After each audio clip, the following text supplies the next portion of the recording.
Okay, y'all, we're back. This is part 2. All right.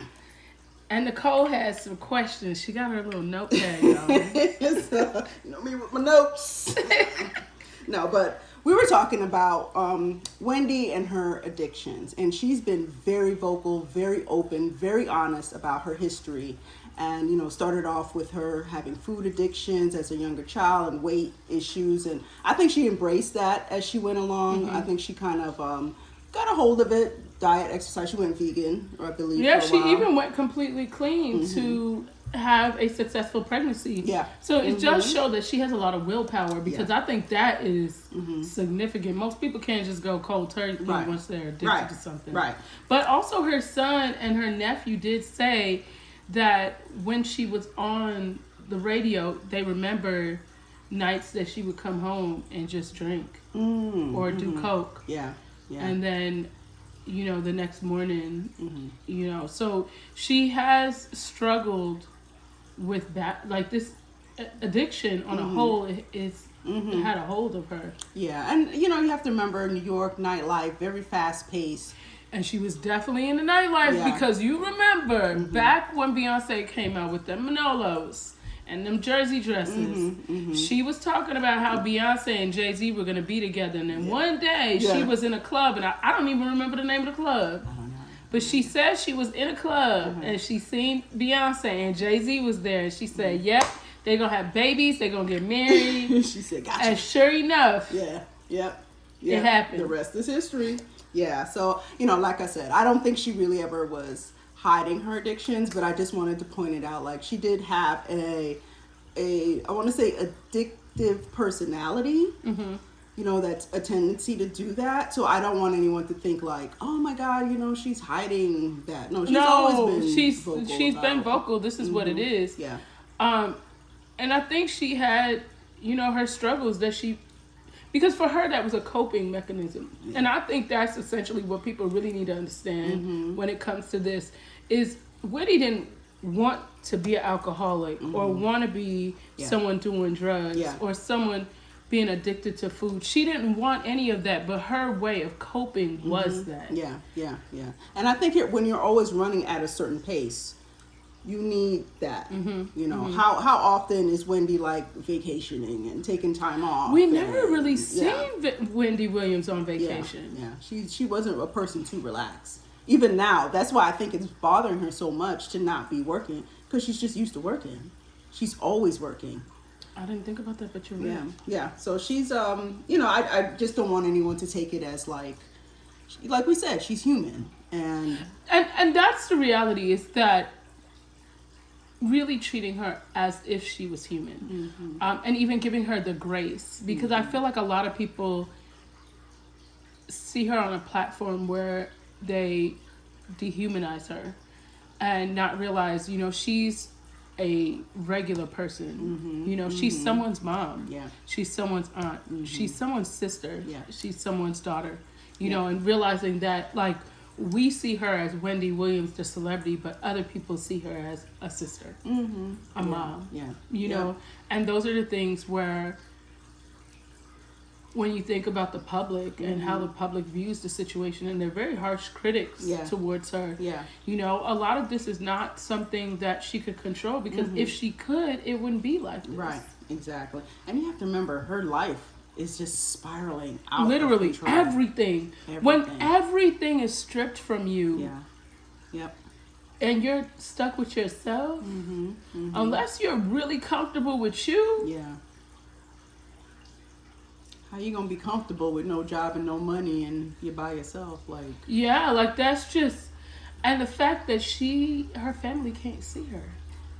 And I don't understand that. I don't understand that, because the family themselves never actually did anything to her. So why would the guardian allow for her not to see her family? Right. Because it's kind of like they don't want the family to be around to realize what's really going on. Right.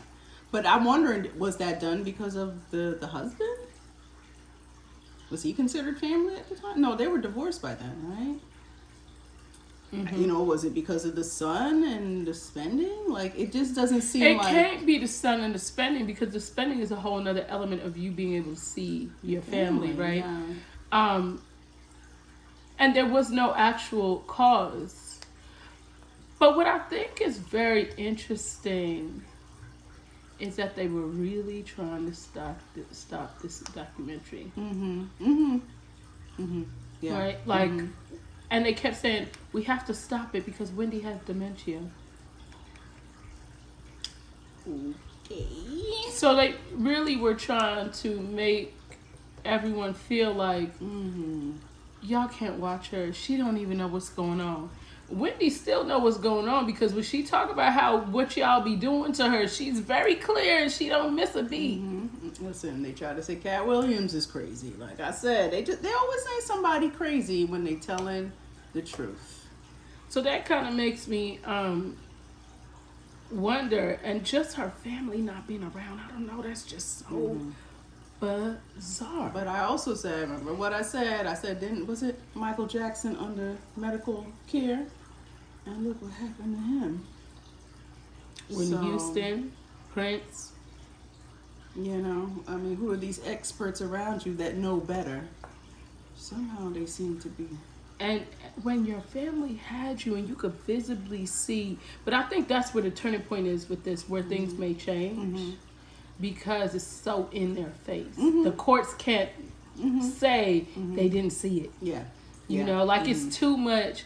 This documentary unleashed a lot. And this is where people should be grateful for Lifetime. I know some of y'all be like, Lifetime should. Lifetime, yeah. Right. Yeah. But I think essentially Lifetime is going to make a difference with this. I like how the fourth segment, like we say, we weren't sure whose point of view, but I like how the family really came in to say, hey, we really need to highlight this and show that this is a problem. And I was like, you know what? It all makes sense. Yes. It all makes sense. It did very much make a lot of sense as to why the family felt like it needed to be done, because essentially it was such a big issue. Yeah, yeah. Because I think if she spoke out, it would, no, she doesn't know what she's talking about. She's crazy, you know. Right. I think the way that they did it here, it really highlighted, like, okay, it's a real problem. And you see it on a day-to-day basis. Right, right. No, I think that's a very important part of it to me, is that them being able to highlight that aspect of it and being able to say, okay, this is some messed up stuff that shouldn't have taken place. Yeah, yeah. And I think it's hard for us to see Wendy like that, but again. It is. It's, you know, it's like seeing an aunt that was amazing and then all of a sudden there was a moment where it was like, is this really Wendy? Yeah. You know, I think that is, and if we feel like that, could you imagine how her son feels, her nephew feels, her brother feels, her father feels, you know, and just for her to be able to be in their presence, just a little bit of time they did have with her, I'm sure that it was like a savory moment for them. Yeah, but I want to point out how much it takes for you to just be like, yo, this is where I'm at. Because I remember on Wendy Williams, she used to have her wig and she used to take her notes out of her wig. And that was her saying, yeah, it's my wig, whatever. Right? But also the moments on here when she was with Black China and she took off that wig. Yes, it was such this is just me. This is just Wendy. Yeah, yeah. You know, even she said her name at that point. Yeah. Just those moments. It was just pure. Yeah. You know, she wanted to let you know that she was still a human. Yeah. So I don't think that those points should be missed, because she's really being vulnerable and authentic. But I think Wendy has always been authentic, and I think that's where people really misunderstand who she is as a person, because she's never hidden who she was. She's always been like, you know, this is just me. I remember on 107.5, she would be like, yeah, you know what, I did party a little bit too much last night at the club. You know, Puffy was there. Like, I remember those moments. She was always very transparent. She would talk about them doing coke. You know, she would talk about those things on the radio. This was not someone that was never transparent. And I think a lot of people, especially people that didn't know her on the radio, you know, because New Yorkers know her on another level. Like, to New Yorkers, Wendy is almost like an aunt. Yeah. You know, because, I mean, I spent more time listening to Wendy Williams as a teenager than I really had any conversation with my mom. Yeah, yeah. You know, when you think about that, and I think I listened to her all the way up until I must have been about 19. I remember my mom was going on a work trip upstate New York, and I went with her. And I remember listening the whole ride up there to Wendy Williams. And I remember during the daytime, I would be like, oh, I gotta catch Wendy. Yes. You know, and just know, like, thinking back to that. Yeah. You know, she was someone that we really sat and really listened to. And when you think about it, a lot of people didn't know what she looked like. Yeah, no, it's true. We were just listening to Wendy on the radio. Well, I was on the scene at that time, so I used to know who Wendy looked like. And I had friends who worked as sales reps for BLS at the time. So for us, it was just... It was Wendy, you knew. That was just part of our life. Okay, we go to work, we go out, we mix and mingle, you know people. So yeah, that was just the scene in New York. And I get very nostalgic over that time period in New York. But I know how much New York can really... No, it's fast paced. Yeah. It's, you know, when you think about growing up in New York, you know, I was telling someone the other day, if I was walking home from the bus stop and I thought someone looked suspicious, I would ask them what time it was so they could look down at their watch, and I would take off running. You know, kids here don't think like that. Oh, no. You know, we had to think like that, right? We had to think, I got to be 2 steps ahead of you, you know? And when you think back to that, it just shows the fast pace of life there. Yeah. It's a way of life. Yeah.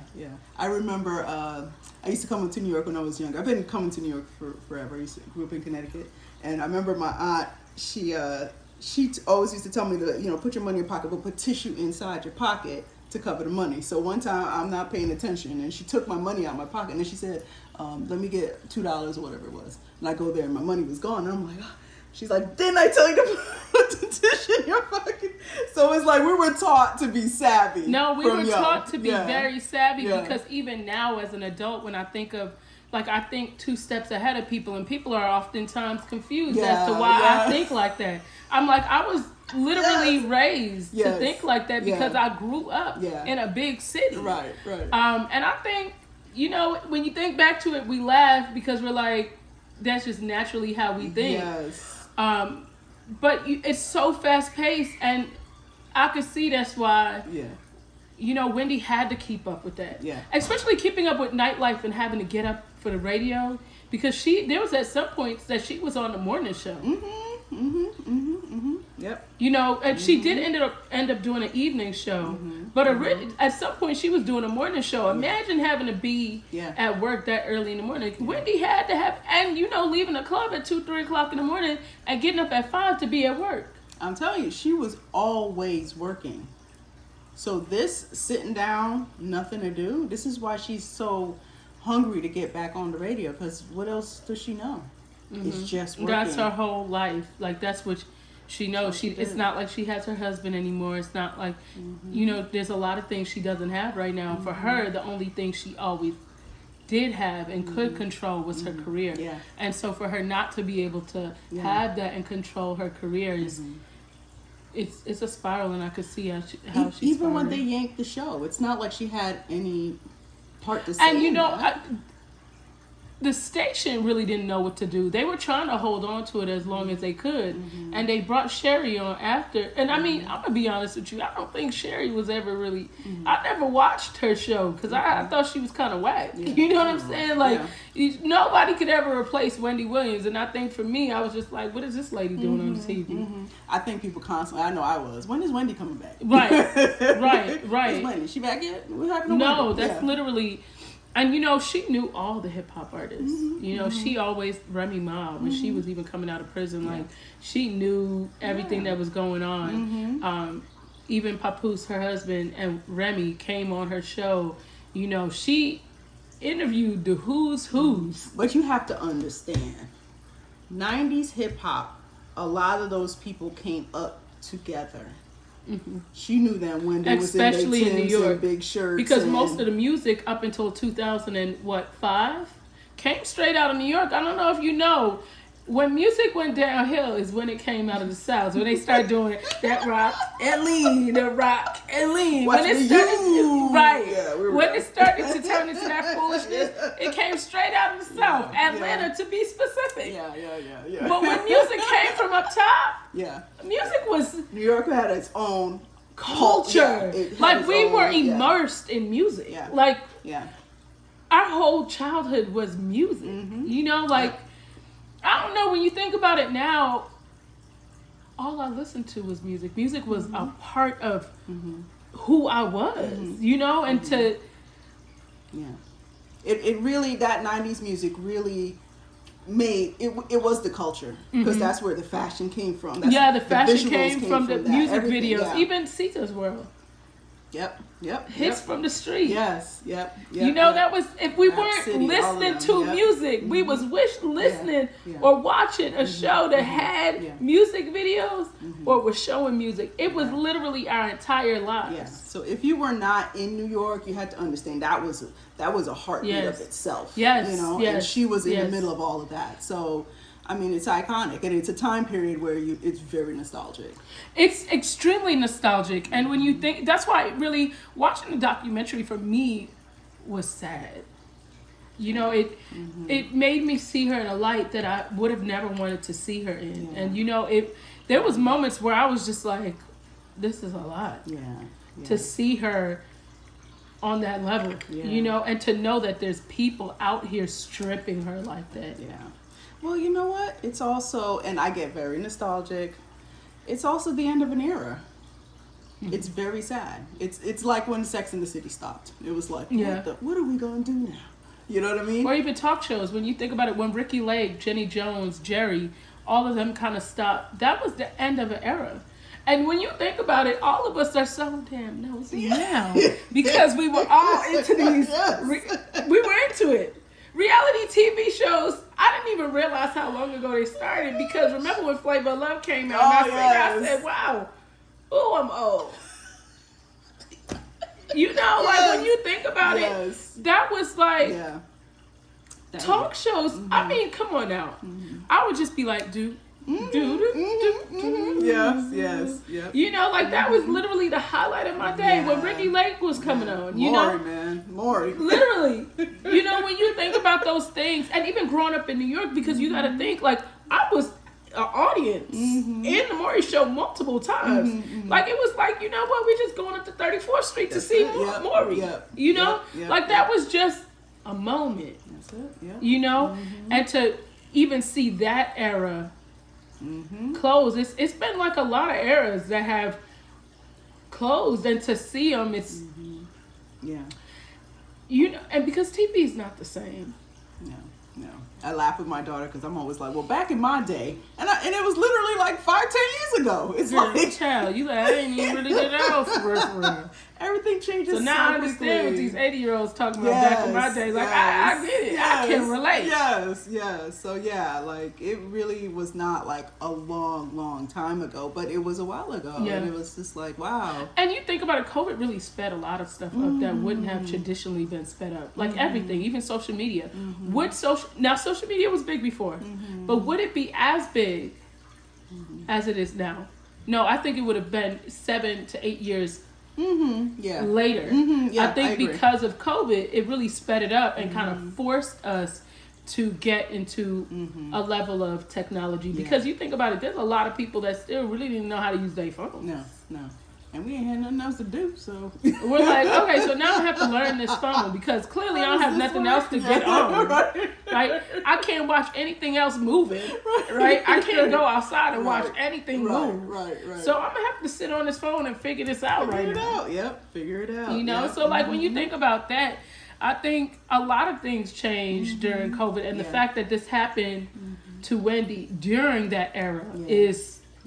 I mean, even just think about it. She had to go through COVID alone. Yeah, that's tough. And then lost her mom at the end of 2020. Yeah, like she lost everything so fast, and she didn't have time to process. No, and it was one thing after another. And big and her mom was really a best friend to her. Like, you could see the relationship that they had was an incredible one. And for your mom to even be, you know, as parents, a lot of times you have a hard time accepting things, right? But her mother truly accepted her for who she was and didn't try to make her into anything else. She's like, if you doing this, then you do it, and you do it well, you know? And just seeing, for you to lose someone that, and then feel like no one around you cares, just think about that concept. You lost your mom, and then everybody else don't give a damn in your mom. Yeah. Even her husband is whatever, you know, what he did, but he was a force for her. He was a fuel for her for many, many years. And she's always said that. You know, I even remember when her son was growing up, because he has to be about 30 now. Who, the son? No, maybe 26. I was saying the 20. She had him, I think, in the 90s. No, she definitely had him in the 90s. No, she definitely had him in the 90s. No, maybe 2000. No, I want to say, I don't know. Let's find out. Because I don't want to rock the cradle too much, child. Like, cause child, that boy is fine.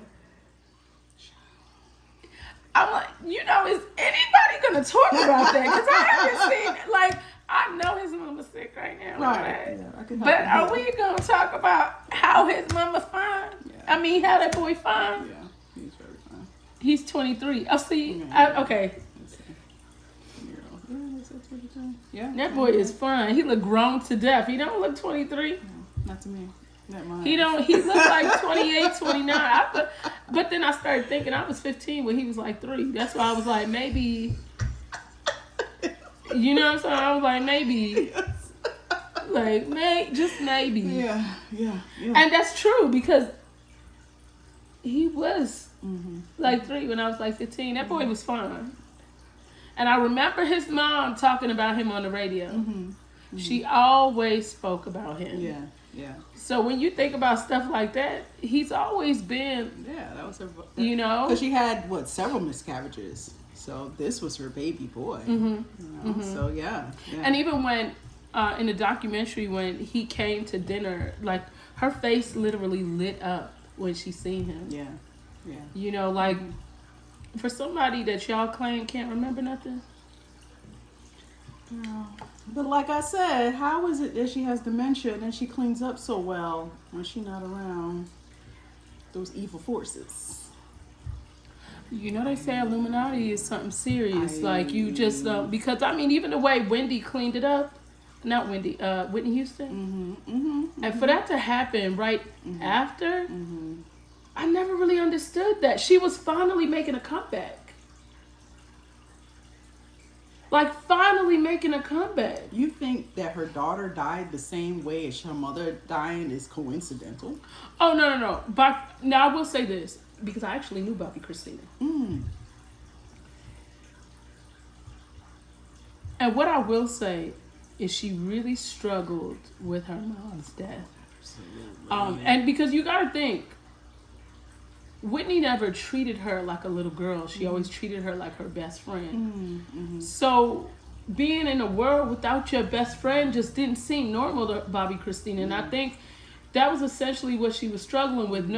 And the way she knew Whitney loved her, I don't think she ever felt like anyone would be able to love her like that. And I feel like she didn't know how to live life without that love.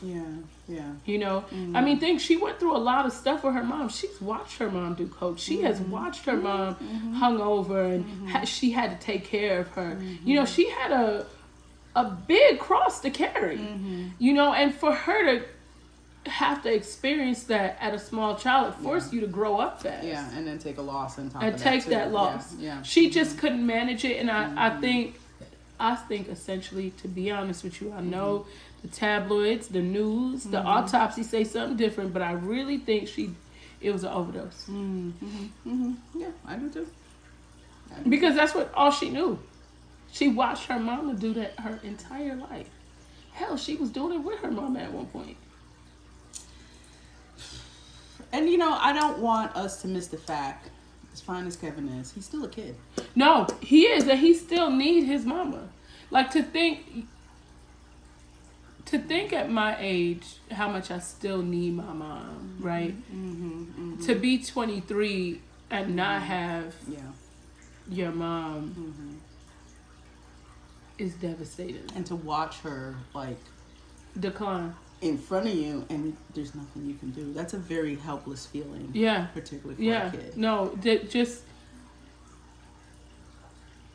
that has to be, you know, even things in your life that you can't control, it's hard for you to go through. But just for him as a kid to have to come to the realization of, I have to be patient and hope that things go the right way. Yeah. I feel like this documentary was the last cry or scream from the family and from Wendy. Yeah. And if people don't see that, and the fact that Sabrina Morsley was trying to stop that, when I tell you that lady is low down, and I wonder how she sleep at night, and I'm sure she's snoring and everything and be sleeping good. She got all that money. She's sleeping on the money. Because you know what Sabrina's probably worried about, getting that ass sued. I want to see where this money is going. She is probably worried about getting sued.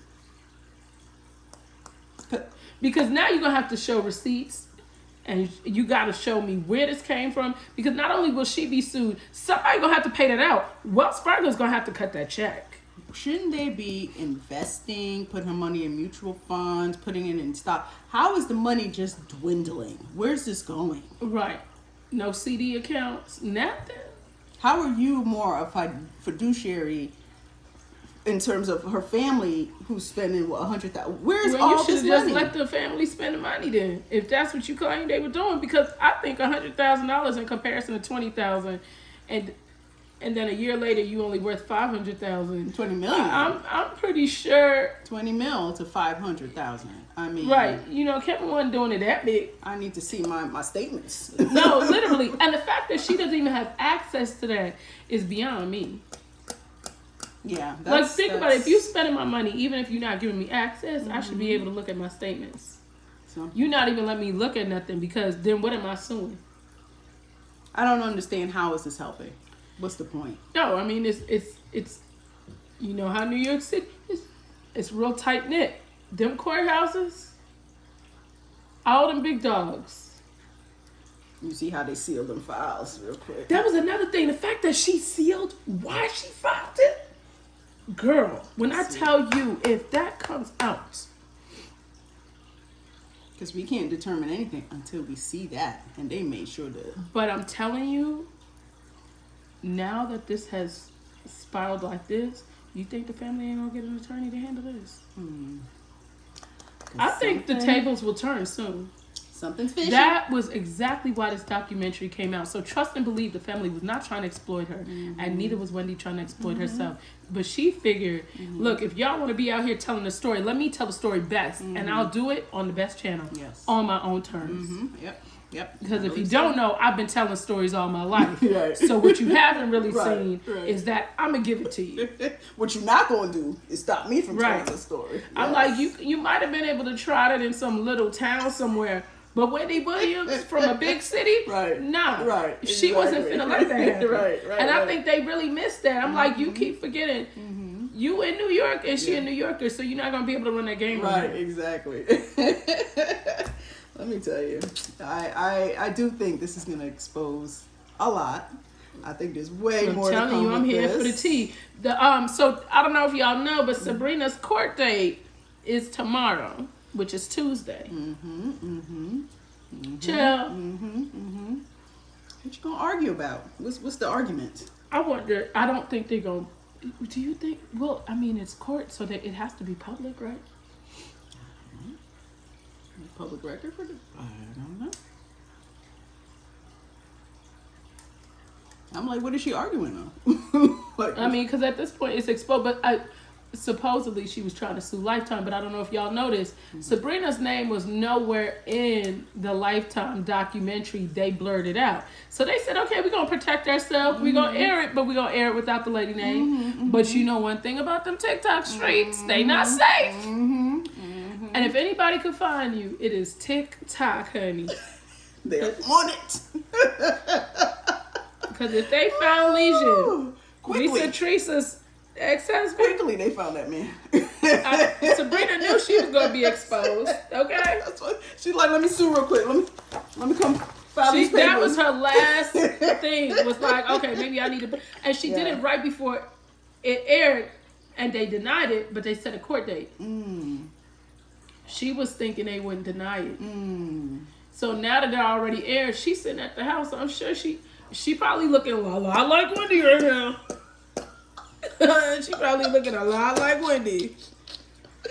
Woo, girl. Because do you understand how sick? Because if it's wrong,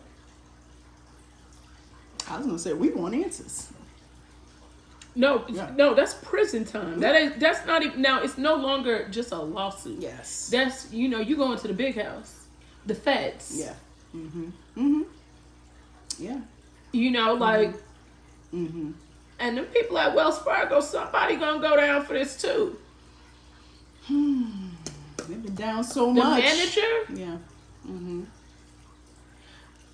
I'm saying, it's not gonna be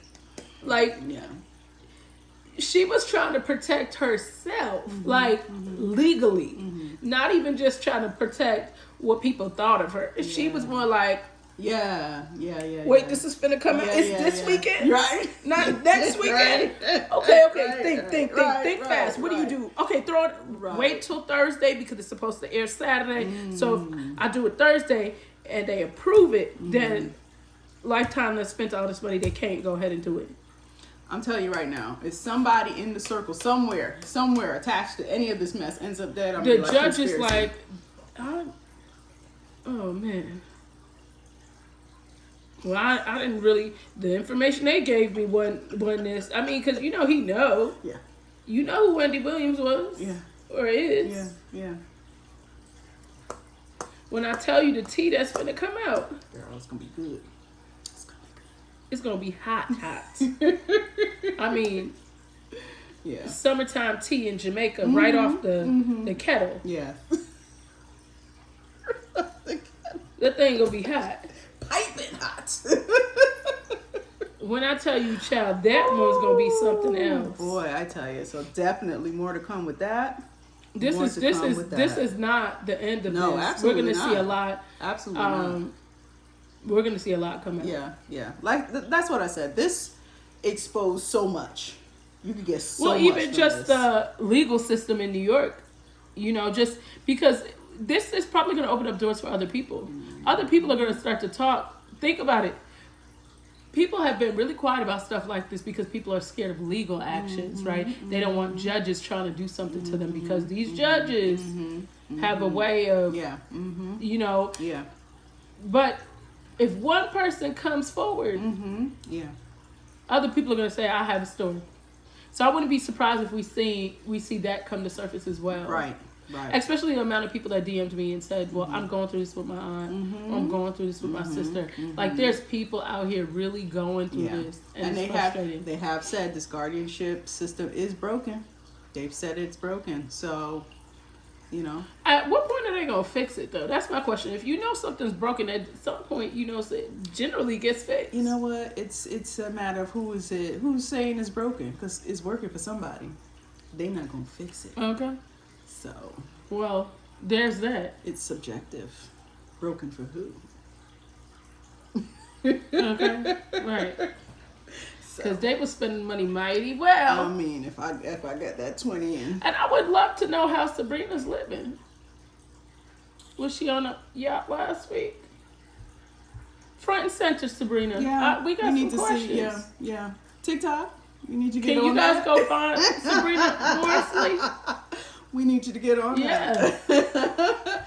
How is she living? I mean, that's the real question. That's answers we do want to know. Because you better not be flying first class on Wendy's money. I know that much. While she's sitting up in that apartment, stressed out. One thing I will say, Wendy kept them wigs together. When she pulled off that wig, I said, dang, I thought that was her scalp. You didn't think that, like, for a slight second? I know what she was doing. I was like, what's she doing? Like, the HD was HDing on that wig. You know what I'm saying? She keep a wig. Yes. She keep a wig. She sure do. I said, and you know she fabulous because the way she sat with that coat on, baby, the fur was like, you know, real New York style, the fur. I was like, okay, baby. She was like, man, when I tell you that fur was furring, that blue fur was furring. Yes. But I love it when, you know, you tell her she looks beautiful and she's like, thank you. Oh, yes. She, the fact that she that she felt so good when she heard it, it's almost like you wanted someone to constantly tell her because you wanted her to know. Yeah. You know, but and it really just shows that you could be in a room full of people and feel all alone. And that's, you know, essentially how she felt in New York. Yeah. She's in a city full of people and she feels alone. Yeah. Well, her base is gone. Her base is gone. The people that she, you know, like I said, I've been there. You run the streets, but when you come home.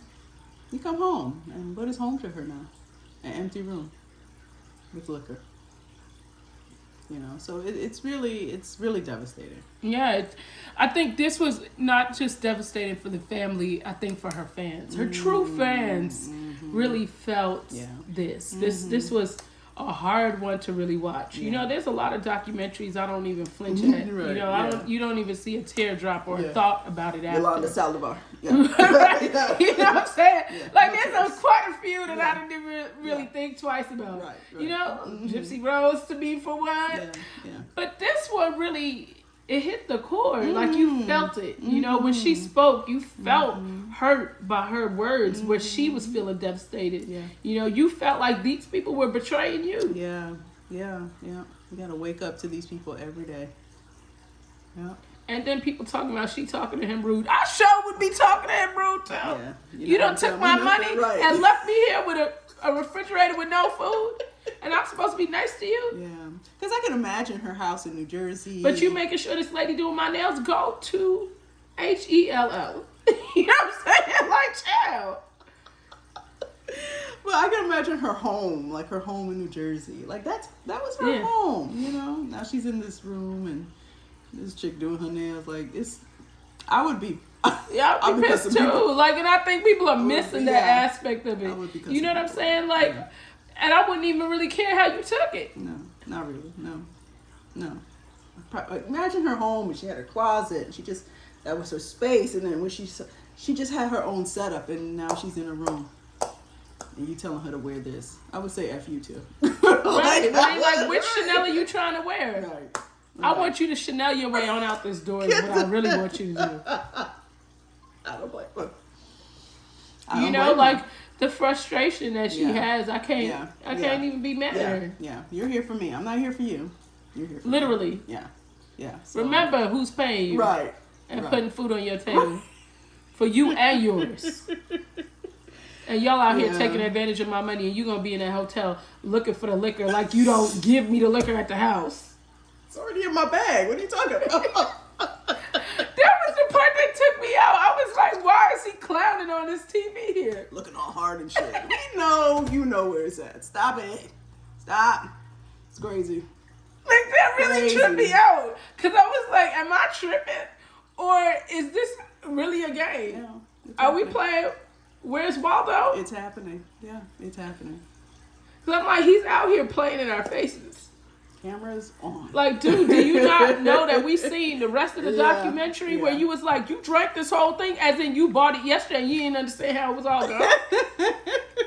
Man, she's already drunk. What are you talking about? Like, talking about I'm not drunk. Well, yeah, I'm sure. Like, dude, get on with that. Foolishness. It's the foolishness for me. Can't. Can't. But y'all, I know this will be to be continued. We don't know when, but I'm sure we will get updates. And whatever podcast we do, we'll maybe do short clips, even if it's not a whole lot to update on Wendy Williams, because this is definitely, I think for us, it's very close to the heart because we grew up listening to her. Whereas I think a lot of people that didn't grow up in New York, they don't They don't get it. They don't get it. Yeah, they don't get it. It's a New York thing. Yeah. But even if you didn't get the radio part, you definitely got the TV part. Yeah. And that's, like, she even touched even more people. Oh, yeah. You know? Oh, yeah. I mean, people all over the world. Yeah. It wasn't just New York at that point. She just started in New York, and because New York was such a big city, Yeah. with so much power. Yeah. You know? Yep. It's just... You know, it's wild when Yeah. you think about it. It really. Yeah. So, but I mean, it serves as a lesson. Like, it could happen to anybody. Anybody. You're not too rich. You're not too powerful to have it happen to you. So, you know, and know what's important. Yeah, I think that's truly the lesson, is just knowing what's important. Yeah. So stop the foolishness, okay, and know what's important. These guys ain't gonna stop the foolishness. Maybe the women might, but the men ain't. They like, what you mean? I want to be like Big Kev. Now Big Kev out here looking crazy, getting sued by the baby mama for child support, and don't even have the money because Wendy's money tied up. Now he looking crazy. Now he want to like, apologize. Damn, I'm sorry. We're 2004. I want to apologize. Can Man, we be listen. friends? I will help you get this money. I will get a lawyer. We will figure this out. Ain't no we in this no more. Oh boy, we French now. We like, oh Lord. You want me now that I quote unquote can't remember nothing? Because I sure remember what you did. But y'all, thanks for watching. We will be back with letting you guys know updates. Update. And